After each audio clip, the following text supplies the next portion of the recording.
ముఖ్య అతిథి గౌరవ కేటీఆర్ గారు మన కార్యకర్తలను ఉద్దేశించి దిశానిర్దేశం చేయాల్సిందిగా కోరుతాను.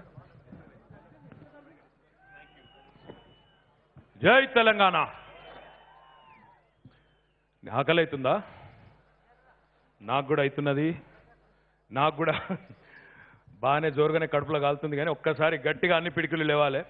జై తెలంగాణ. గౌరవనీయులు పెద్దలు, ఈరోజు ఈ కార్యక్రమానికి అధ్యక్షత వహిస్తున్న స్థానిక శాసనసభ్యురాలు సోదరి శ్రీమతి పద్మా దేవేందర్ రెడ్డి గారికి, వారితో పాటు ఈరోజు ఈ కార్యక్రమంలో పాలుపంచుకుంటున్న మా అక్కా చెల్లెళ్ళందరికీ పేరు పేరున అంతర్జాతీయ మహిళా దినోత్సవం సందర్భంగా హృదయపూర్వకంగా శుభాకాంక్షలు తెలియజేసుకుంటూ, గౌరవ పెద్దలు మాజీ మంత్రివర్యులు పెద్దలు మా బావగారు తన్నీరు హరీష్ రావు గారికి, గౌరవనీయులు మీ అందరి అభిమాన పాత్రులు, తక్కువ మాట్లాడినా గట్టిగా ఎక్కువగా పనిచేసే గౌరవ పార్లమెంట్ సభ్యులు కొత్త ప్రభాకర్ రెడ్డి గారు, ప్రభాకర్ రెడ్డి కాదు పాత ప్రభాకర్ రెడ్డి, ఇప్పుడు పాతవాడ్డాడు, పాత ప్రభాకర్ రెడ్డి గారికి, గౌరవ పెద్దలు సీనియర్ నాయకులు దుబ్బాక శాసనసభ్యులు అన్న సోలిపేట రామలింగారెడ్డి గారికి, గౌరవనీయులు పెద్దలు మన కేసీఆర్ గారికి చిరకాల మిత్రులు నర్సాపూర్ శాసనసభ్యులు పెద్దలు మదన్ రెడ్డి గారికి, గౌరవనీయులు పటాన్చెరు శాసనసభ్యులు ఇప్పుడే 1,00,000 మెజారిటీని ఇస్తానని శపథం చేసిన అన్న గూడెం మహిపాల్ రెడ్డి గారికి, అదేవిధంగా గౌరవనీయులు పెద్దలు మాజీ శాసనసభ్యులు చింతా ప్రభాకర్ గారు, గౌరవ జిల్లా పరిషత్ చైర్మన్ శ్రీమతి రాజమణి మురళీ యాదవ్ గారు, గౌరవ శాసన మండలి సభ్యులు పెద్దలు ఫారూక్ హుసేన్ గారు, గౌరవనీయులు మాజీ మంత్రివర్యులు సిహెచ్ ముత్యం రెడ్డి గారు, గౌరవ పార్టీ ముఖ్యంగా కేసీఆర్ గారికి రాజకీయ కార్యదర్శి 12 తారీఖు తర్వాత కాబోయే శాసన మండలి సభ్యులు సేరి సుభాష్ రెడ్డి గారు, గౌరవనీయులు గ్యాదరి బాలమల్లు గారు మన రాష్ట్ర ప్రధాన కార్యదర్శి, గౌరవనీయులు సివిల్ సప్లైస్ కార్పొరేషన్ అధ్యక్షులు మారెడ్డి శ్రీనివాసరెడ్డి గారు, గౌరవ బెవరేజెస్ కార్పొరేషన్ అధ్యక్షులు దేవి ప్రసాద్ గారు, రాష్ట్ర గృహ నిర్మాణ సంస్థ అధ్యక్షులు భూమిరెడ్డి గారు, ఫుడ్ కార్పొరేషన్ అధ్యక్షులు ఎలక్షన్ రెడ్డి గారు, గౌరవనీయులు జిల్లా గ్రంథాలయ సంస్థ అధ్యక్షులు చంద్రగౌడ్ గారు, పెద్దలు ఎం దేవేందర్ రెడ్డి గారు, స్థానిక మున్సిపల్ చైర్మన్ మల్లికార్జున్ గౌడ్ గారు, అదే రకంగా గౌరవ మాజీ శాసన మండలి సభ్యులు ఆర్ సత్యనారాయణ గారు, గౌరవనీయులు ప్రభుత్వ విప్ శాసన మండలిలో శాసన మండలి సభ్యులు పెద్దలు పల్లా రాజేశ్వర రెడ్డి గారు, గౌరవ శాసన మండలి సభ్యులు రాష్ట్ర యువజన విభాగం అధ్యక్షులు సోదరులు షంబీపూర్ రాజు గారు, మాజీ శాసనసభ్యులు గౌరవనీయులు ఆర్ మన సత్యనారాయణ గారు సంగారెడ్డి మాజీ శాసనసభ్యులు, ఇంకా వేదిక పైన ఆసీనులైన మహామహులందరికీ పేరు పేరున ఎవరెవరు పేరు చెప్పలేదో దేవేందర్ రెడ్డి గారు, రాధాకృష్ణ శర్మ గారు, నరేంద్రనాథ్ గారు మన్నించాలి, నరేంద్రనాథ్ గారు, వేదిక పైన ఆసీనులైన మహామహులందరికీ పేరు చెప్పని వాళ్ళందరూ కూడా తిట్టుకోకుండా ఏమనుకోకుండా దయచేసి మన్నించాలని కోరుతూ, పాత్రికేయ మిత్రులకు అందరికంటే ముఖ్యంగా ఈరోజు ఈ వేదిక మీద మేము కూర్చొని ఉన్నామంటే దానికి కారణమైన మా టీఆర్ఎస్ కుటుంబ సభ్యులైన అన్నదమ్ములకు అక్క చెల్లెళ్ళందరికీ మెదక్ జిల్లాకు వచ్చి అందులో ముఖ్యమంత్రి గారు ప్రాతినిధ్యం వహిస్తున్న ఈ పార్లమెంట్ స్థానానికి మన్నించాలి ఒంటేరు ప్రతాప్ రెడ్డి గారు ఒకసారి అభివాదం చేయండి అందరికీ. ఒంటేరు ప్రతాప్ రెడ్డి గారికి, అదే రకంగా ఇంకా వేదిక పైన ఉన్న మహానుభావులందరికీ, ఈ ప్రాంతానికి వచ్చి 1,00,000 మెజారిటీ సాధించిన హరీష్ రావు గారు ఉన్న నియోజకవర్గానికి, గజ్వేల్ నియోజకవర్గానికి ఇప్పటికే ఎన్నోసార్లు ప్రాతినిధ్యం వహించి దుబ్బాక నుంచి 4వసారో 5వసారో గెలిచిన రామలింగారెడ్డి గారికి, అది కూడా ముత్యం రెడ్డి గారు తోడైన తర్వాత అక్కడ కూడా అక్కడేం మిగిలలేదు. దుబ్బాక ఏకపక్షమే, మెదకు ఏకపక్షమే. మొత్తంగా చూసినట్టయితే అన్ని నియోజకవర్గాల్లో కూడా ఒక ఏకపక్షమైన వాతావరణం ఉన్న ఈ నియోజకవర్గానికి వచ్చి కొత్తగా నేను చెప్పేదేం లేదు. కానీ పెద్దలు హరీష్ రావు గారు చెప్పిన దాంతో నేను ఏకీభవిస్తా ఉన్నా. ఈరోజు పోటీ మనకు కాంగ్రెస్కు బీజేపీకి లేదు. ఈరోజు ఈ రాష్ట్ర వ్యాప్తంగా పార్లమెంటు నియోజకవర్గాల్లో పోటీ ఉన్నది అంటే ఆ పోటీ మనం ఒకరితో ఒకరు మెజారిటీలు సాధించే విషయంలో పోటీ ఉన్నది తప్ప వేరేది లేదనే మాట కూడా నేను మీకు విజ్ఞప్తి చేస్తా ఉన్నా. అయితే హరీష్ రావు గారు ఒక మాట అన్నారు, మన పోటీ కరీంనగర్తో వరంగల్తో అన్నారు. నేను కరీంనగర్ నుంచి ఎమ్మెల్యేగా ఉన్నా, నేను మిమ్మల్ని సవాల్ చేస్తా ఉన్నా మెదక్ పార్లమెంట్ నియోజకవర్గంలో మాకంటే ఎక్కువ మెజారిటీ తీసుకొచ్చి రుజువు చేసుకోవాలని చెప్పి ఈ వేదిక మీద ఉండే నాయకులకు, ముందుండే నాయకులకు సవాల్ చేస్తా ఉన్నా అని చెప్పి కూడా ఈ సందర్భంగా విజ్ఞప్తి చేస్తా ఉన్నా. మీకంటే ముఖ్యమంత్రి గారు ప్రాతినిధ్యం వహిస్తున్న మీ నియోజకవర్గం కంటే ఒక్క ఓటన్నా ఎక్కువ తెచ్చుకొని కరీంనగర్ నుంచి తప్పకుండా ముందుంటామనే విషయాన్ని కూడా ఈ వేదిక ద్వారా చెప్తా ఉన్నా. ఇక మీకు మరి బాబామదులు కాదు, నేరుగా ముఖ్యమంత్రి గారితోనే.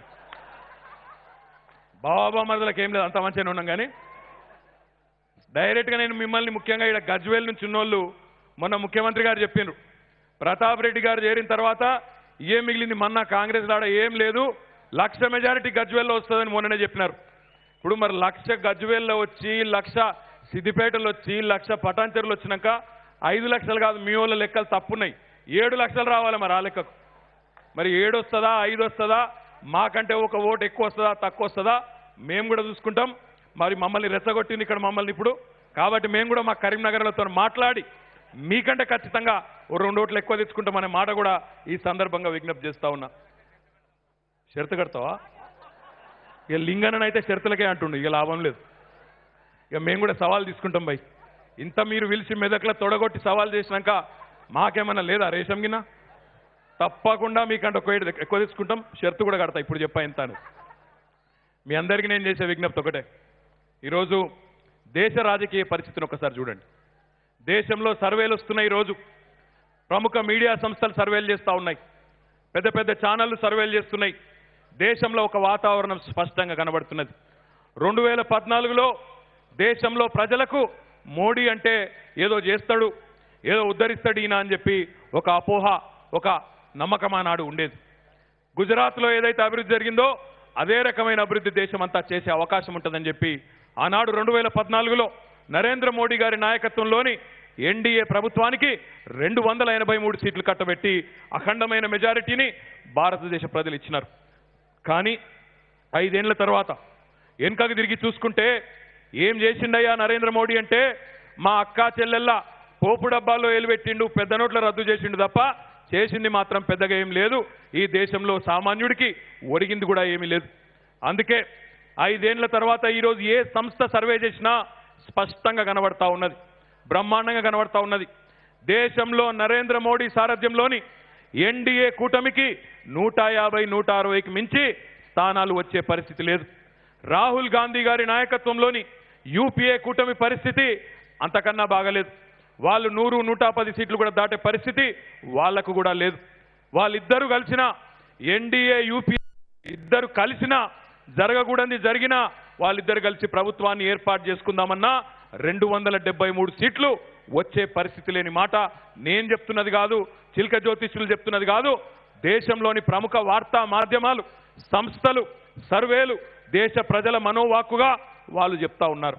కాబట్టి ఈ సందర్భంలో ఒక్కొక్క పార్లమెంట్ సభ్యుడే రేపు కీలకం కాబోతా ఉన్నాడు. ఒక్కొక్క ఓటే ప్రజలు, తెలంగాణ ప్రజలు ఇచ్చే ఒక్కొక్క ఓటు రేపు కీలకం కాబోతా ఉన్నది. ఈ మాట ఎందుకు చెప్తా ఉన్నా అంటే 16 పార్లమెంట్ స్థానాల్లో మనం ఒక పార్లమెంట్ స్థానంలో హైదరాబాద్లో మన మిత్రపక్షమైన అసదుద్దీన్ ఓవైసీ గారు మజ్లిస్ పార్టీ 17 స్థానాలు మనం గెలుచుకున్నట్టయితే రేపటి రోజున గోల్కొండ కోట మీద ఇప్పటికే మీ ఆశీర్వాదంతో మన ముఖ్యమంత్రి కేసీఆర్ గారు జెండా ఎగరేస్తా ఉన్నారు. రేపు ఎర్రకోట మీద కూడా హస్తినాపురంలో, ఢిల్లీలో ఎవరు జెండా ఎగరేయాలనో తెలంగాణ ప్రజలు నిర్ణయించే పరిస్థితి తప్పకుండా 16 స్థానాలు మీరు టీఆర్ఎస్ సైనికులను, కేసీఆర్ సైనికులను ఢిల్లీకి పంపిస్తే తప్పకుండా ఉంటుందనే మాట నేను ఈ సందర్భంగా మీకు విజ్ఞప్తి చేస్తా ఉన్నా. ఒక్క మాట దయచేసి మీరు ఆలోచించాలి. ఈ మధ్యన పదే పదే కాంగ్రెస్ నాయకులు, భారతీయ జనతా పార్టీ నాయకులు ఒక మాట అంటున్నారు, ఇది కేసీఆర్కు సంబంధం లేని ఎన్నిక, ఈ ఎన్నిక రాహుల్ గాంధీకి, నరేంద్ర మోడీకి మధ్యన జరుగుతున్న ఎన్నిక అని మాట్లాడుతూ ఉన్నారు. మీరు ఆలోచించాలని చెప్పి నేను కోరుతా ఉన్నా. ఈరోజు దేశ రాజకీయ వ్యవస్థ ఎట్లా నడుస్తున్నది, కేంద్ర ప్రభుత్వం ఎట్లా నడుస్తున్నది, బడితే ఉన్నోందే బర్రె, ఎవరి దగ్గర బడితే ఉంటే ఆయననే ఈరోజు మొత్తం మల్కపోయే పరిస్థితి ఉన్నది. కేంద్రంలో మమతా బెనర్జీ గారు రైల్వే మంత్రిగా ఉంటే పశ్చిమ బెంగాల్కి రైళ్లన్నీ పోతాయి, రైల్వే ప్రాజెక్టులన్నీ పోతాయి. లాలూ ప్రసాద్ యాదవ్ గారు ఆయన రైల్వే మంత్రిగా ఉంటే బీహార్లో ఆయన అత్తగారింటికి కూడా రైలు మార్గం వేసుకొని రైలును తీసుకొని పోయినాడు. టిఆర్ బాలు గారు తమిళనాడు రాష్ట్రానికి సంబంధించిన పెద్ద ఆయన ఉపరితల రవాణా మంత్రిగా ఉంటే జాతీయ రహదారులు మొత్తం తమిళనాడు కొట్టుకుపోయినాడు.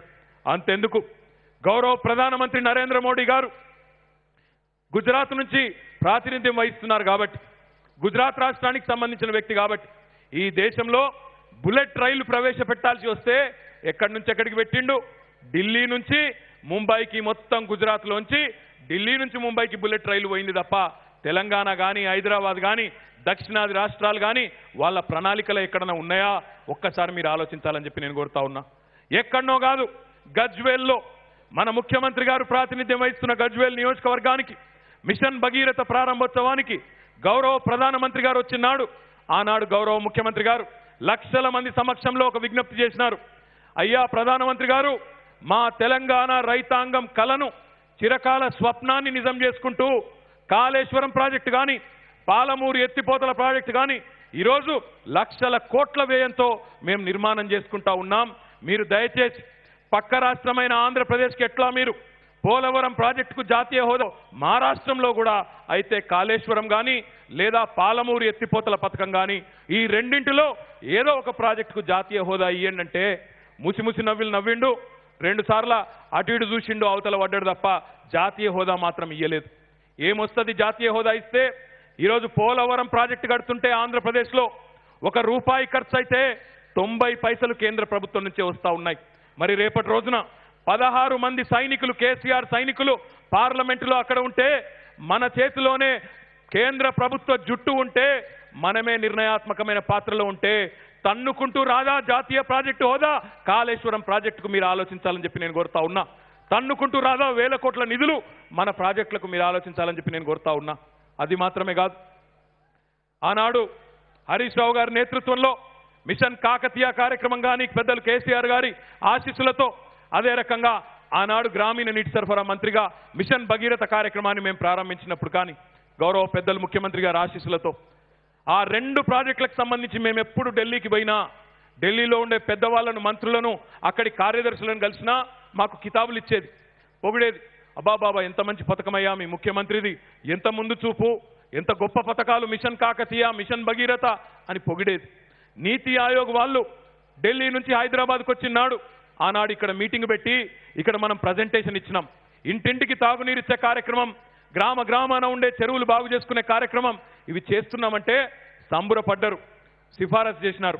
కేంద్ర ప్రభుత్వానికి నీతి ఆయోగ్ సిఫారసు చేసింది 5,000 కోట్ల రూపాయలు మిషన్ కాకతీయకి ఇవ్వండి, 19,000 కోట్ల రూపాయలు మిషన్ భగీరథకి ఇవ్వండి, మొత్తం కలిపి 24,000 కోట్ల రూపాయలు తెలంగాణ రాష్ట్రానికి ఇవ్వండి అంటే నరేంద్ర మోడీ గారు 24,000 కోట్లు నీతి ఆయోగ్ సిఫారసు చేస్తే 24 పైసలు కూడా ఇవ్వలేదన్న మాట ఈ సందర్భంగా నేను మీకు విజ్ఞప్తి చేస్తా ఉన్నా. రేపు ఢిల్లీలో ఆ కేంద్ర ప్రభుత్వ జుట్టు మన చేతుల్లో ఉంటే, మన 16 మంది సైనికులు అసదుద్దీన్ గారితో కలిస్తే 17 మంది ఢిల్లీలో మన వాళ్ళు ఉంటే, నిర్ణయాత్మకమైన పాత్రలో ఉంటే ఆ 24,000 కోట్లు తన్నుకుంటూ రావా? ఒక్కసారి మీరు ఆలోచించాలని చెప్పి నేను కోరుతా ఉన్నా. చాలా మంది చాలా మాట్లాడుతున్నారు. ఈరోజు చూసిన పొద్దున భారతీయ జనతా పార్టీ నాయకులు కిషన్ రెడ్డి గారు ఈ ఎన్నికల్లో కేసీఆర్ ఏం చేస్తాడు, ఆయనతో ఏమవుతుందని మాట్లాడుతున్నాడు. మీరు ఆలోచించాలని కోరుతా ఉన్నా. ఇదే రకమైన నరకుడు బీజేపీ వాళ్ళు శాసనసభ ఎన్నికలకు ముందు కూడా మస్తుగా మాట్లాడారు. మేము ఇది చేస్తాం, అది చేస్తాం, ఇక మేము లేస్తే మనుషులం కాదని చెప్పి డైలాగులు కొట్టిండ్రు. కానీ ఆఖరికి ఏమైంది? 103 స్థానాల్లో భారతీయ జనతా పార్టీ అభ్యర్థులు తమ డిపాజిట్లను కోల్పోయి ఈరోజు ముఖం లేని పరిస్థితుల్లో, బయటికి ప్రజల్లోకి పోలేని పరిస్థితుల్లో ఉన్న భారతీయ జనతా పార్టీ కేవలం తెలంగాణలోనే కాదు చాలా రాష్ట్రాల్లో అధోగతి పాలైపోయి ఈరోజు మోడీ గారి పరిపాలన పట్ల ప్రజలు విముఖతను వ్యక్తం చేస్తున్న పరిస్థితి మన కళ్ళ ముందు కనబడతా ఉన్నది. అందుకే మనం ఆలోచించవలసిన అవసరం ఉన్నది. ఈరోజు మన పథకాలు దేశానికి ఆదర్శమైనాయి. మన నాయకుడి పరిపాలన, కేసీఆర్ గారి పరిపాలన దేశానికే ఆదర్శమైంది. రైతు బంధు అనే కార్యక్రమాన్ని 71 ఏళ్ల స్వాతంత్ర భారతదేశంలో ఏ ఒక్క నాయకుడైనా ఆలోచించినాడా? రైతుకు నేరుగా ప్రయోజనాన్ని వనగూర్చే కార్యక్రమం ఈ దేశంలో ఏ ముఖ్యమంత్రి, ఏ ప్రధానమంత్రి అయినా చేసినాడా? ఒక్కసారి మీరు ఆలోచించాలని చెప్పి కోరుతా ఉన్నా. సరే, ఎవరు ఏమనుకున్నా ఒకటి వాస్తవం. ఈరోజు మన పక్క రాష్ట్ర ముఖ్యమంత్రి చంద్రబాబు నాయుడు గారు తెల్లారితే మన మీద దుమ్మెత్తిపోసే చంద్రబాబు నాయుడు కూడా ఈరోజు విధి లేని పరిస్థితుల్లో ఆఖరికి ఎన్నికల కోసమైనా సరే ఒకనాడు వ్యవసాయం దండుగా అన్న చంద్రబాబు నాయుడు రైతు బంధును కాపీ కొట్టి అన్నదాత సుఖీభవ అని చెప్పి ఈరోజు ఆంధ్రప్రదేశ్ రైతులు కూడా వాళ్ళకు కూడా లాభం వస్తుందంటే దానికి కేసీఆర్ గారు కారణం కాదా? ఒక్కసారి మీరు ఆలోచించాలని చెప్పి నేను కోరుతా ఉన్నా. కేవలం చంద్రబాబు నాయుడు కాదు, ఒరిస్సా రాష్ట్రం, పశ్చిమ బెంగాల్ రాష్ట్రం, జార్ఖండ్ రాష్ట్రం, ఛత్తీస్గఢ్ రాష్ట్రం, ఆయా రాష్ట్ర ప్రభుత్వాలు రైతు బంధును ఈరోజు మోడల్గా తీసుకొని వాళ్ళ రాష్ట్రాల్లో అమలు చేస్తూ ఉన్నాయంటే దేశం మొత్తం తెలంగాణ వైపు చూడడం లేదా అని నేను అడుగుతా ఉన్నా. రైతు బంధు పథకం ఈరోజు ఐక్యరాజ్య సమితిలో ప్రస్తావించబడ్డది. అక్కడ కూడా ఒక విజయవంతమైన కార్యక్రమంగా, రైతాంగానికి మేలు చేసే కార్యక్రమంగా ఐక్యరాజ్య సమితి గుర్తించిందంటే ఇది మన నాయకుడి దార్శనికత కాదా? మీరు ఆలోచించాలని చెప్పి నేను కోరుతా ఉన్నా. ఏ నరేంద్ర మోడీ గారి మీదనైతే ఈ దేశంలో అన్నో ఎన్నో ఆశలుండేదో ఆయన కూడా ఆఖరికి కేసీఆర్ గారి రైతు బంధును కాపీ కొట్టి పీఎం కిసాన్ అని చెప్పి ఈరోజు దేశంలోని 12-13 కోట్ల మంది రైతులకు అంతో ఇంతో లాభం వస్తున్నదంటే అది కేసీఆర్ గారి క్రెడిట్ కాదా? ఒక్కసారి మీరు ఆలోచించాలని చెప్పి, ఒక్కసారి మీరు ఆత్మవిమర్శ చేసుకోవాలని చెప్పి మా భారతీయ జనతా పార్టీ నాయకులను నేను కోరుతా ఉన్నా. ఒక రైతు బంధు మాత్రమే కాదు, ఈ దేశంలో ఒక రైతు మరణిస్తే ఆ రైతు కుటుంబం రోడ్డున పడకుండా రైతు బీమా లాంటి కార్యక్రమం ద్వారా రైతుల్లో ఒక ఆత్మవిశ్వాసాన్ని, స్థైర్యాన్ని, ఆ కుటుంబాలకు మనోధైర్యాన్ని ఇచ్చిన నాయకుడు కేసీఆర్ గారు. ఈరోజు గర్వపడతా ఉన్నాం మేమందరం. ఈ వేదిక మీద కూర్చున్న వాళ్ళం కానీ, ఈ వేదిక ముందున్న మీరు కానీ గర్వపడే విధంగా కేసీఆర్ గారి పరిపాలన సాగుతూ ఉన్నది.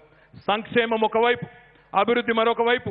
గ్రామాల్లో మొన్ననే మనం చూసినాం, ఎన్నికల ప్రచారంలో పోతే ముసలవ్వలు ముసలయ్యలు దీవెన పెడుతున్నారు. కేసీఆర్ మా పెద్ద కొడుకు, ఆయన చేయబట్టి 3 ఏళ్లు నోట్లకు పోతున్నాయి, 3 పూటల తింటున్నాం కొడుక అని చెప్పి దీవెన ఇస్తా ఉంటే గొప్పగా అనిపిస్తున్నదా లేదా? గుండెలు ఉప్పొంగుతున్నాయా లేదా? ఒక్కసారి ఆలోచించాలని చెప్పి నేను కోరుతా ఉన్నా. కళ్యాణ లక్ష్మి, షాదీ ముబారక్, కేసీఆర్ కిట్ల ద్వారా ఈరోజు అద్భుతంగా మా ఆడబిడ్డలందరి కోసం అపురూపమైన కొత్త పథకాలు తీసుకొని వచ్చిన నాయకుడు కేసీఆర్ గారు కాదా అని నేను అడుగుతా ఉన్నా.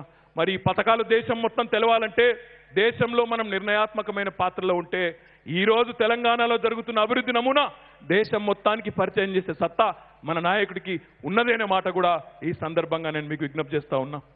పశ్చిమ బెంగాల్కి సంబంధించి ఒకప్పుడు ఒక మాట చెప్పేది, what Bengal thinks today India will think tomorrow. పశ్చిమ బెంగాల్ ఈరోజు ఏం ఆలోచిస్తుందో దేశం రేపు అది ఆలోచిస్తుంది అని చెప్పి ఇదివరకు చెప్పుకునేటోళ్ళు గొప్పగా. కానీ ఈరోజు తెలంగాణ బిడ్డలు కాలెరగరేసుకునే విధంగా, గర్వంగా చెప్పుకునే విధంగా, బ్రహ్మాండంగా మన నాయకుడి పాలన దేశానికి ఎట్లా దిక్సూచిగా మారింది అంటే, what Telangana does today India will do tomorrow అనే విధంగా భారతదేశం మొత్తానికే ఆదర్శంగా నిలిపిన నాయకుడు, పరిపాలన దక్షుడు మన నాయకుడు కేసీఆర్ గారు అనే మాట నేను మీకు విజ్ఞప్తి చేస్తా ఉన్నా. ఇది నాకు ఎవరో మన టీఆర్ఎస్ మిత్రులు చెప్పిన మాట కాదు. ఒకసారి ఢిల్లీకి పోతే మన భారతదేశ ఆర్థిక మంత్రి అరుణ్ జైట్లీ గారు నాతో స్వయంగా అన్నమాట, సాధారణంగా ఆందోళనకారులు ఉంటారు, యాజిటేటర్స్ ఉంటారు, కానీ ఒక యాజిటేటర్ పరిపాలనా దక్షుడిగా మారడం అనేది చాలా అసాధారణం. ఒక యాజిటేటర్ నుంచి అద్భుతమైన అడ్మినిస్ట్రేటర్గా మీ నాయకుడు కేసీఆర్ గారు దేశం మొత్తంలో పేరు తెచ్చుకున్నారని చెప్పి మన రాజకీయ ప్రత్యర్థులు సైతం ఈరోజు చెప్తా ఉన్నారంటే కేసీఆర్ గారి నాయకత్వ సమర్థత ఏందో మనందరికీ దాంతోనే అర్థం కావాలని చెప్పి కూడా నేను మీకు విజ్ఞప్తి చేస్తా ఉన్నా. సంగారెడ్డి నుంచి వచ్చిన మా మిత్రులతో నేను ఒకటే విజ్ఞప్తి చేస్తా ఉన్నా, మొన్నటి ఎన్నికల్లో స్వల్ప తేడాతో మనం ఓటమి పాలు కావచ్చుగాక, కానీ నిరాశ చెందవలసిన అవసరం లేదు. సంగారెడ్డిలో ఉండే ప్రతి కార్యకర్త, ప్రతి నాయకుడు మరి ఈ ఎన్నికను ఒక సదవకాశంగా తీసుకొని మొన్నటి ఎన్నికల్లో ఏ స్వల్ప ఓటమితోనైతే, స్వల్ప తేడాతోనైతే మనం ఓటమి పాలైనామో అక్కడ తప్పకుండా రేపటి రోజున బ్రహ్మాండమైన మెజారిటీ సాధించే దిశగా దయచేసి పట్టుదలతో పనిచేయాలని చెప్పి నేను కోరుతా ఉన్నా. ఎందుకంటే ఆలోచించినట్టయితే పథకాలలో ఎక్కడ మనం వివక్ష చూపెట్టలేదు. మెదక్ పార్లమెంటు నియోజకవర్గ పరిధిలో ఈరోజు రైతు బంధు పథకం ద్వారా 4,14,665 మంది రైతులకు అన్ని నియోజకవర్గాల్లో డబ్బులు వస్తూ ఉన్నాయి, పెట్టుబడి వస్తూ ఉన్నది. ఆసరా ద్వారా 2,64,657 మందికి ఆసరా పెన్షన్లు అందుతూ ఉన్నాయి. కేసీఆర్ కిట్లు 23,270 మందికి అందినాయి. కళ్యాణ లక్ష్మి, షాదీ ముబారక్ ద్వారా 22,461 మందికి లాభం జరిగింది. అదే రకంగా ముఖ్యమంత్రి సహాయ నిధి నుంచి 13,821 మందికి, ఆరోగ్యశ్రీ ద్వారా 44,000 మందికి, గొర్రెల పంపిణీ పథకం ద్వారా మా యాదవ సోదరులకు 22,377 మందికి కొత్తగా రెసిడెన్షియల్ పాఠశాలలు నెలకొల్పడం ద్వారా ఎస్సీ బీసీ ఎస్టీ మైనారిటీ సోదరులకు 55 పాఠశాలలు నెలకొల్పడం ద్వారా వేలాది మంది విద్యార్థులకు, అదే రకంగా మిషన్ కాకతీయ, అదే రకంగా ఇతర సాగునీటి వనరుల ద్వారా 2,500 చెరువులకు, ఈ లెక్కన చెప్పుకుంటూ పోతే ఈ రంగం ఆ రంగం అని కాదు, కుల వృత్తుల నుంచి మొదలు పెడితే, బలహీన వర్గాల నుంచి మొదలు పెడితే, విద్య కానీ అదే రకంగా ఇరిగేషన్ కానీ ప్రతి రంగంలో అపురూపమైన వికాసాన్ని, అపురూపమైన ప్రగతిని, అభివృద్ధిని గడిచిన 4.5 సంవత్సరాల్లోనే కేసీఆర్ గారి నాయకత్వంలో మనం చూసినాము. ప్రజలు కూడా చవి చూసినారనే మాటను కూడా నేను మీకు విజ్ఞప్తి చేస్తా ఉన్నా. మరి ఇక్కడే ఆలోచించవలసిన అవసరం ఉన్నది. సిద్దిపేటలో 1,20,000 మెజారిటీ వచ్చింది. సంగారెడ్డిలో ఒక 2-3 వేల ఓట్లతో మనం పోయినాం. మరి ఇక్కడనే మనం దయచేసి ఆత్మవిమర్శ కూడా చేసుకోవాల్సిన అవసరం ఉన్నది. ఎందుకంటే ఇది టీఆర్ఎస్ పార్టీ కుటుంబ సభ్యుల సమావేశం, ముఖ్య నాయకులు ముఖ్య కార్యకర్తల సమావేశం. పథకాల అమలు అన్ని చోట్ల ఒకటే లెక్కున్నప్పుడు ఏ కారణం చేత సంగారెడ్డిలో మనం వెనుకబోయినాం, ఏ కారణం చేత ఇతర ప్రాంతాలతో ధీటుగా లేము అనే ఆత్మవిమర్శ ఖచ్చితంగా చేసుకోవాలి. నేను నా అనుభవం నుంచి చెప్తా ఉన్నా, నేనెప్పుడు ఎన్నికల్లో పెద్దగా ఎక్కువ సమయం గడపకపోయినా ఈసారి మాత్రం కొంత సమయాన్ని గడిపి కొంత ప్రయత్నం చేసిన నా నియోజకవర్గంలో కూడా బూతుల వారీగా టార్గెట్లు పెట్టుకొని నాయకుడైనా తమ బూత్ కానీ తమ గ్రామం కానీ దాటకుండా, ఉదాహరణకు మీ దగ్గర ఉండే నాయకుడు ఒక ఆయన మండల ఎంపీపీ గారు కావచ్చు, జెడ్పీటీసీ గారు కావచ్చు, లేదా రాష్ట్ర కార్పొరేషన్ అధ్యక్షుడే కావచ్చు, ఆయనకు కూడా చెప్పినాం, ఎట్టి పరిస్థితుల్లో మీ బూత్లో మెజారిటీ రావాలి, మీ బూత్లో 70-75% ఓట్లు నువ్వు తేవాలి. అది తెచ్చినాక నీకు నమ్మకం ఉంటే ఇంకా బయటికో ఏమన్నా తిరుగు, కానీ నేను చాలా పెద్ద నాయకుడిని, చాలా గొప్పోన్ని, నేను మా ఊళ్ళో తిరిగా దేశమంతా తిరుగుతా అంటే కుదరది, ఆడనే ఉండాలి, నీల విడిచి సాము చేయొద్దని చెప్పి గట్టిగా చెప్పడం జరిగింది. ఈరోజు మెదక్ పార్లమెంట్లో ఉండే నాయకులందరికీ నేను విజ్ఞప్తి చేస్తా ఉన్నా, ముందు మన ఇల్లు చక్కదిద్దుకుందాం, మన బూత్లో మెజారిటీ తెద్దాం, మన గ్రామంలో మెజారిటీ తీసుకొని వద్దాం, మన మండలంలో మెజారిటీ తీసుకొని వద్దాం.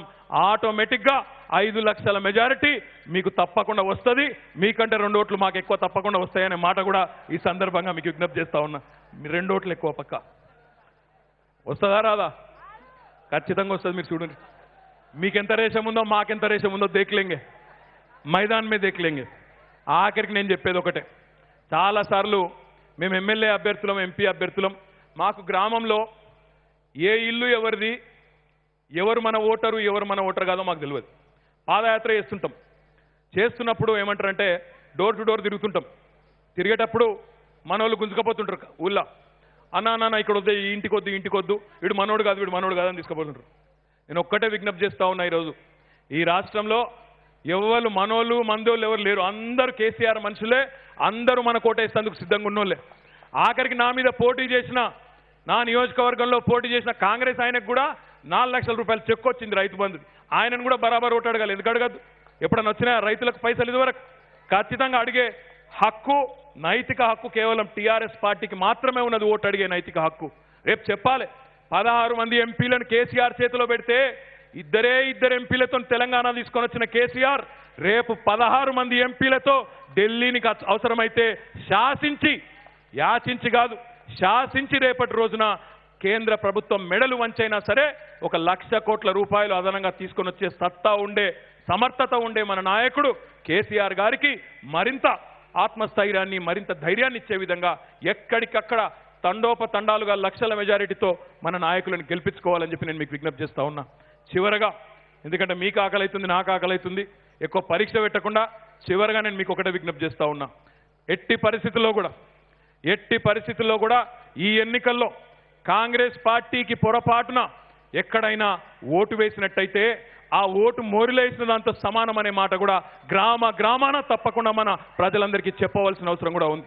బీజేపీకి అడ్రస్ లేదు. తెలంగాణలో బీజేపీ ఎంత ఎగిరినా, ఎంత దుంకినా, అమిత్ షా మీటింగులు పెట్టినా, నరేంద్ర మోడీ మీటింగులు పెట్టినా వాళ్ళ వల్ల అయ్యేదేమీ లేదు. మన పోటీ ఖచ్చితంగా ఎక్కడికక్కడ రాజకీయ ప్రత్యర్థి అయిన కాంగ్రెస్ పార్టీతో. ఈరోజు కాంగ్రెస్ పార్టీ నిస్తత్వలో ఉన్నది. పోటీ చేసేందుకు అభ్యర్థులు దొరుకుతలేరు. మెదక్ పార్లమెంట్ ఇంతకుముందు ఫారూక్ హుసేన్ గారు అన్నట్టు ఏకగ్రీవమైన ఆశ్చర్యం లేదన్నారు. ఏకగ్రీవం అయితేనైతే మరి పోటీ లేదు, మెజారిటీ పంచాయతీ లేదు. కాబట్టి దయచేసి మిమ్మల్ని నేను కోరేది, ఈ 30-40 రోజుల పాటు, ఎన్నికలు ఎప్పుడైనా రావచ్చు, ప్రకటన ఎప్పుడైనా రావచ్చు. ఏప్రిల్ మాసంలో ఎన్నికలు ఎప్పుడనేది ఖరారైన తర్వాత మండలాల వారీగా, గ్రామాల వారీగా, బూత్ల వారీగా ఎక్కడికక్కడ సమిష్టిగా పనిచేసి అఖండమైన మెజారిటీని ముఖ్యమంత్రి గారి పార్లమెంట్ స్థానంలో అఖండమైన మెజారిటీనిచ్చి గెలిపించుకోవాలని చెప్పి మీ అందరికీ విజ్ఞప్తి చేస్తూ ఈరోజు మొట్టమొదటిసారిగా మెదక్ జిల్లాకు వచ్చిన సందర్భంగా బ్రహ్మాండమైన స్వాగతం పలికిన మీ అందరికీ పేరు పేరున హృదయపూర్వకంగా ధన్యవాదాలు తెలియజేస్తూ జై తెలంగాణ. పోదాం, ఇప్పుడు అందరం తిందాము ఒక్కసారి గట్టిగా జై తెలంగాణ. ఇప్పుడు శర్మ గారు ఓట్ ఆఫ్ థ్యాంక్స్ చెప్పాల్సిందిగా కోరుతాను. ఈనాడు ఈ సమావేశానికి హాజరైనటువంటి గౌరవ కేటీఆర్ గారికి, అదేవిధంగా మాజీ మంత్రివర్యులు హరీష్ రావు గారికి, గౌరవ శాసనసభ్యులకి, కార్పొరేషన్ చైర్మన్లకి, పార్టీ వివిధ స్థాయిల్లో పనిచేస్తున్నటువంటి కార్యకర్తలకి, ఈ సమావేశానికి పెద్ద ఎత్తున హాజరైనటువంటి టీఆర్ఎస్ పార్టీ శ్రేణులందరికీ కార్యక్రమాన్ని విజయవంతం చేసినందుకు పేరు పేరున ధన్యవాదాలు తెలియజేస్తూ జై తెలంగాణ.